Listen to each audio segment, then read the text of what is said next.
कुल देखिए जो ये नए वेरिएंट की बात कर रहे हैं ये बेसिकली ओमिक्रॉन का ही एक आप ये मान लीजिए उसी की वंशावली चलती हुई आ रही है। ओमिक्रॉन का जैसा सब ने नाम सुना होगा करीबन 2 साल पहले ओमिक्रॉन भारत के अंदर आया था और भारत के अंदर तीसरी वेव का कारण वही बना था। पर ओमिक्रॉन में ये देखा गया था कि वो संक्रामक ज़्यादा था पर उतना घातक के बारे में इसलिए ज़्यादा चर्चा की जा रही है क्योंकि इसके जो स्पाइक प्रोटीन है उसके अंदर काफ़ी म्यूटेशन हुई है, मतलब काफ़ी बदलाव आए हैं।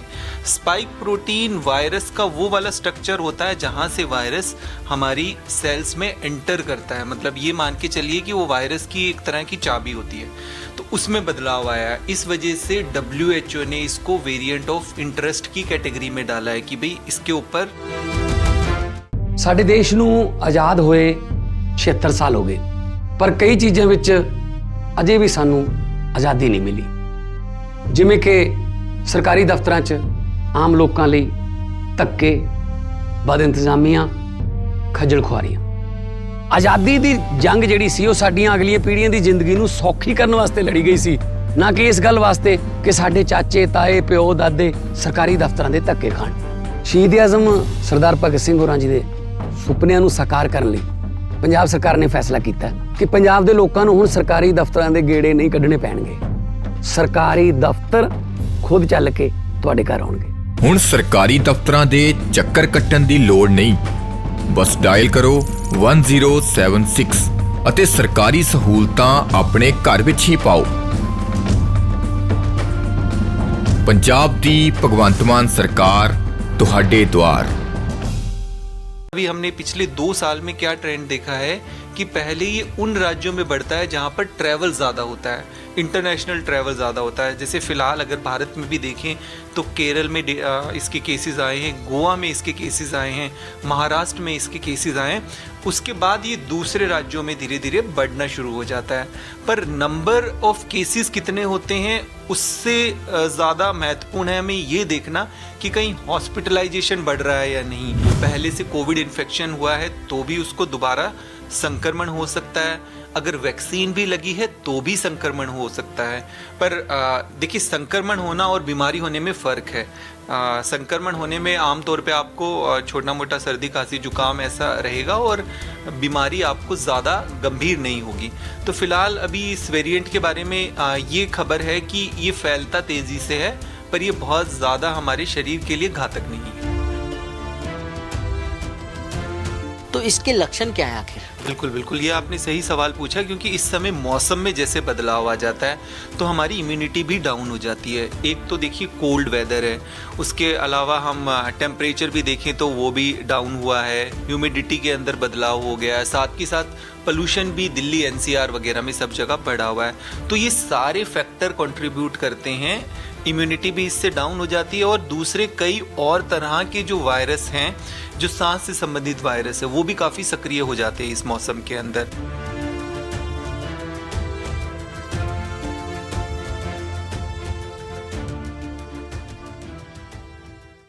आप देख रहे हैं नो द टाइम्स पंजाब केसरी टीवी। दिसंबर का महीना और जनवरी 2024 की शुरुआत होने वाली है, लेकिन इसको लेकर कोरोना के नए वेरिएंट JN.1 की जो है वो लगातार देखने के लिए मिल रहा है। किस तरीके से ये फैल रहा है इसको लेकर स्वास्थ्य मंत्रालय भी लगातार इस पर नज़र बनाए हुए है।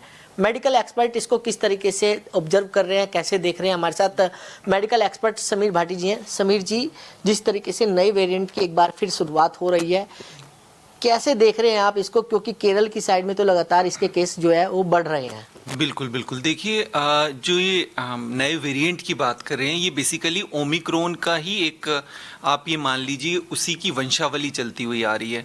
ओमिक्रॉन का जैसा सब ने नाम सुना होगा करीबन 2 साल पहले ओमिक्रॉन भारत के अंदर आया था और भारत के अंदर तीसरी वेव का कारण वही बना था। पर ओमिक्रॉन में ये देखा गया था कि वो संक्रामक ज़्यादा था पर उतना घातक नहीं रहा। फिलहाल अगर अभी बात करें हम इस JN.1 की, तो देखिए JN.1 के बारे में इसलिए ज़्यादा चर्चा की जा रही है क्योंकि इसके जो स्पाइक प्रोटीन है उसके अंदर काफ़ी म्यूटेशन हुई है, मतलब काफ़ी बदलाव आए हैं। स्पाइक प्रोटीन वायरस का वो वाला स्ट्रक्चर होता है जहाँ से वायरस हमारी सेल्स में एंटर करता है, मतलब ये मान के चलिए कि वो वायरस की एक तरह की चाबी होती है, तो उसमें बदलाव आया है। इस वजह से WHO ने इसको वेरिएंट ऑफ इंटरेस्ट की कैटेगरी में डाला है कि भाई इसके ऊपर साइंटिफिक कम्युनिटी नज़र बना के रखे। इसीलिए भारत सरकार ने भी जैसे इंसाकॉग जो बना हुआ है एक लेबोरेटरीज का समूह, उसको भी सक्रिय कर दिया है और वो भी डेटा कलेक्ट कर रही है, जीनोम सीक्वेंसिंग कर रही है, और उसी जीनोम सीक्वेंसिंग के जरिए ही पता चला था कि इसकी भारत के अंदर भी एंट्री हो गई है।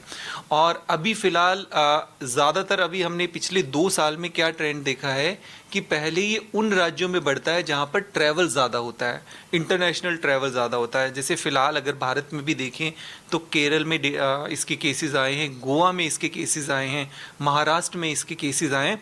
उसके बाद ये दूसरे राज्यों में धीरे धीरे बढ़ना शुरू हो जाता है। पर नंबर ऑफ केसेस कितने होते हैं उससे ज़्यादा महत्वपूर्ण है हमें ये देखना कि कहीं हॉस्पिटलाइजेशन बढ़ रहा है या नहीं, या इससे कोई पेशेंट गंभीर हो रहा है नहीं।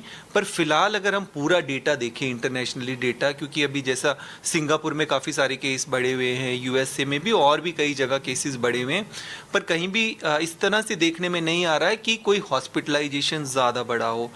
तो ये एक सही बात है। और दूसरी इसमें एक चीज़ और देखी गई है इस वायरस में कि ये इम्यूनिटी को एस्केप कर सकता है। मतलब अगर किसी व्यक्ति को पहले से कोविड इन्फेक्शन हुआ है तो भी उसको दोबारा संक्रमण हो सकता है, अगर वैक्सीन भी लगी है तो भी संक्रमण हो सकता है। पर देखिए, संक्रमण होना और बीमारी होने में फ़र्क है। संक्रमण होने में आमतौर पे आपको छोटा मोटा सर्दी खांसी जुकाम ऐसा रहेगा और बीमारी आपको ज़्यादा गंभीर नहीं होगी। तो फिलहाल अभी इस वेरिएंट के बारे में ये खबर है कि ये फैलता तेज़ी से है, पर ये बहुत ज़्यादा हमारे शरीर के लिए घातक नहीं है। लक्षण क्या क्या है आखिर इसके लेकर, क्योंकि लोगों के अंदर बहुत सारे भ्रम है। देखो, बुखार की बात करें, अमूमन ऐसे मौसम में, क्योंकि सर्दियों की जिस तरीके से शुरुआत हुई है, दिन में ज़्यादा धूप निकलती है तो गर्मी रहती है, सुबह शाम ज़्यादा ठंड पड़ती है, ऐसे में बुखार अमूमन लोगों को हो ही जाता है, नज़ला जुकाम हो ही जाता है। तो इसके लक्षण क्या है आखिर? बिल्कुल बिल्कुल, ये आपने सही सवाल पूछा, क्योंकि इस समय मौसम में जैसे बदलाव आ जाता है तो हमारी इम्यूनिटी भी डाउन हो जाती है। एक तो देखिए कोल्ड वेदर है, उसके अलावा हम टेम्परेचर भी देखें तो वो भी डाउन हुआ है, ह्यूमिडिटी के अंदर बदलाव हो गया है, साथ के साथ पोल्यूशन भी दिल्ली NCR वगैरह में सब जगह बढ़ा हुआ है। तो ये सारे फैक्टर कंट्रीब्यूट करते हैं, इम्यूनिटी भी इससे डाउन हो जाती है। और दूसरे कई और तरह के जो वायरस हैं, जो सांस से संबंधित वायरस है, वो भी काफ़ी सक्रिय हो जाते हैं इस मौसम के अंदर। उसके अलावा अगर हम देखें तो ये नए कोविड की भी एंट्री हो गई है। अब प्रॉब्लम यहाँ पर क्या आती है कि जो हमारे नॉर्मल इन्फ्लुएंजा है या फ्लू है या अदरवाइज हम बात करते हैं सर्दी खांसी जुकाम, उनके लक्षण और जो JN.1 जो भी कोविड के जितने भी ये वेरिएंट आ रहे हैं उनके लक्षण आमतौर पे सेम होते हैं। तो हम डिफरेंशिएट नहीं कर सकते कि भाई इसको कोविड है या नॉर्मल फ्लू है, क्योंकि इस JN.1 में भी बात करें तो इसमें भी आमतौर पे बुखार का आना, गले का खराब होना, सर दर्द होना, खांसी का आना, इसके अलावा कुछ पेट से संबंधित प्रॉब्लम भी हो सकती है। तो इसी तरह के लक्षण हैं।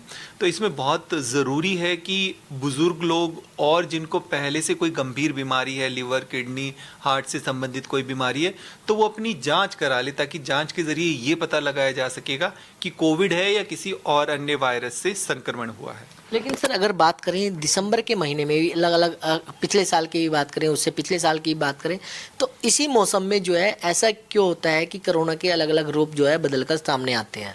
बिल्कुल बिल्कुल, देखिए 2022 में लास्ट ईयर अगर हम बात करें तो एक वेरिएंट आया था BF.7, पर पिछले साल का हमने देखा था कि वो वेरिएंट चाइना के अंदर स्प्रेड हुआ था और कुछ केसेस भारत के अंदर मिले थे। पर अब की बार जब देख रहे हैं हम तो इसका इंटरनेशनली काफ़ी स्प्रेड हुआ है, मतलब ये 40 से ज़्यादा कंट्रीज़ में अभी फैला हुआ है इस बार जो हम JN.1 की बात कर रहे हैं। तो इसी के लिए इसके ऊपर काफ़ी ज़्यादा सर्विलेंस हो रहा है, इसके ऊपर चर्चा हो रही है, अवेयरनेस क्रिएट किए जा रहे हैं। बाकी इसमें एक चीज़ ये हमें देखनी पड़ेगी, जैसा हम देख भी रहे हैं कि भारत के अंदर जिस तरह से लोगों की एक हाइब्रिड इम्यूनिटी बनी हुई है, क्योंकि ज़्यादातर सबको डबल डोज भी लग गया था और नेचुरल इन्फेक्शन भी यहाँ पे काफ़ी हुआ है, क्योंकि जो सीरो सर्वे किया गया था उसमें ये पता लगा था कि भारतीयों के अंदर नेचुरल एंटीबॉडीज़ भी बनी हुई थी। तो वो एक अच्छा फैक्टर है जिसकी वजह से हमारे यहाँ बीमारी की ऐसी गंभीरता नहीं आ रही। पर फिर भी ज़रूरी है, जैसे सरकार ने निर्देश दिए हैं कि थोड़ी सी टेस्टिंग बढ़ाई जाए और इसके अलावा इस पे नज़र रखी जाए कि ये जो वेरिएंट है ये कितनी जगह और स्प्रेड हो रहा है। सलाह क्या दोगे आप लोगों को कि किस तरीके से ध्यान रखना चाहिए इसका? बिल्कुल बिल्कुल, देखिए जैसा अभी क्रिसमस आ रहा है, न्यू ईयर आ रहा है, सब कुछ, तो इस समय बहुत सारी गैदरिंग होना शुरू हो जाता है। तो इसमें एक सबसे बड़ी सलाह तो यही है कि ख़ास तौर पे वो लोग जिनको कोई पहले से समस्या है तो वो ऐसी भीड़ भाड़ वाली जगहों में जाते हैं पार्टीज़ के लिए, तो वहाँ पर उनको थोड़ा ध्यान रखने की ज़रूरत है। ख़ास तौर पे जिनको कोई पहले से प्रॉब्लम है तो वो मास्क का उपयोग करें। इसके अलावा बसेस में, मेट्रो वगैरह में ट्रैवल करते हैं तो वहाँ भी इन्फेक्शन होने का थोड़ा चांसेस ज़्यादा बढ़ जाते हैं, तो वहाँ पर आप मास्क का उपयोग करें। इसके अलावा अगर आपको कोई भी लक्षण होते हैं तो आप मास्क ज़रूर पहने, क्योंकि आप वो जो बीमारी है वो दूसरे को भी स्प्रेड कर सकते हैं। दूसरी सबसे बड़ी बात यह है कि जो बुज़ुर्ग लोग हैं, एल्डरली लोग हैं, जिनको पहले से कोई गंभीर बीमारी है, तो वो किसी भी तरह के लक्षण को मतलब इग्नोर ना करें, अपने डॉक्टर से बात कर लें। और सबसे बड़ी बात इसमें सबसे ज़रूरी बात है, अपनी इम्यूनिटी के ऊपर काम करते रहें।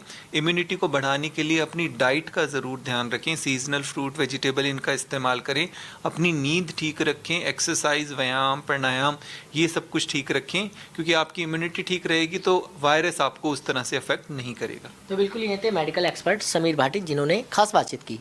दिल्ली से नवोदय टाइम्स पंजाब केसरी के लिए कमल कुमार कंसल की रिपोर्ट।